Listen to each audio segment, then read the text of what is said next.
रावण हमेशा से ही भगवान शिव का परम भक्त रहा है।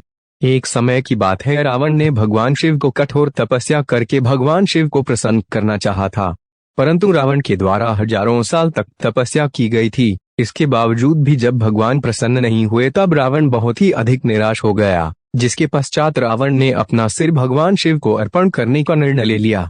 दूसरी तरफ भगवान शिव हमेशा की तरह अपने भगवान की भक्ति में लीन थे। जिस समय भगवान अपनी भक्ति में लीन थे, उसी समय रावण ने अपना सिर भोलेनाथ को अर्पित कर दिया, परंतु उस समय रावण की मृत्यु नहीं हुई, बल्कि उसकी जगह पर एक और सिर आ गया। ऐसे करते हुए रावण ने 9 सिर भगवान शिव के चरणों में अर्पित कर दिए। इसके बाद जब रावण ने अपना 10वां सिर भगवान शिव को अर्पण करना चाहा, तब भगवान शिव अधिक प्रसन्न हो गए और स्वयं प्रकट हो गए।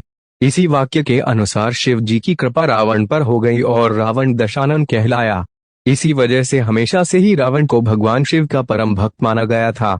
रावण के 10 सिर बुराइयों के प्रतीक माने जाते हैं। यह जो रावण के 10 सिर हैं, यह अहंकार का प्रतीक माना जाता है। इसी के साथ रावण के 10 सिर में 10 प्रकार की बुराइयां छुपी हुई है। पहला है काम, इसके बाद क्रोध, लोभ, मोह, मद, मत्सर, वासना, भ्रष्टाचार, सत्ता एवं शक्ति का दुरुपयोग, ईश्वर से विमुख होना, अनैतिकता और 10वां अहंकार का प्रतीक माना जाता है।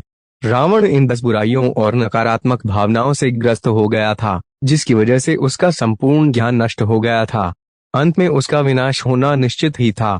एक अन्य रामायण के अनुसार, वाल्मीकि रामायण के अनुसार, रावण 10 मस्तक, बड़ी दाढ़ी, तांबे जैसे होंठ और 20 भुजाओं के साथ रावण का जन्म हुआ था। ऐसा मानना है कि रावण को येले के समान बिल्कुल काला था और उसकी 10 जीभ की वजह से उसके पिता ने उसका नाम दशग्रीव रखा था। इसी की वजह से रावण दशानन, दशकंदन इत्यादि नामों से प्रसिद्ध हुआ था। कई ग्रंथों के अनुसार यह भी माना जाता है कि 10 सिर केवल भ्रम है, क्योंकि भगवान शिव के परम भक्त रावण अपनी माया शक्ति के लिए भी जाने जाते थे। इसीलिए कई धार्मिक ग्रंथों में इस बात का उल्लेख किया गया है कि 10 सिर केवल एक भ्रम पैदा करने के लिए बनाए गए थे। रावण के 10 सिर नहीं थे। ऐसा कहा जाता है कि उनके गले में 9 मणियों की एक माला थी। इस माला की वजह से ही 10 सिर होने का भ्रम पैदा होता था और यह माला उनकी मां राक्षसी कैकसी ने दी थी।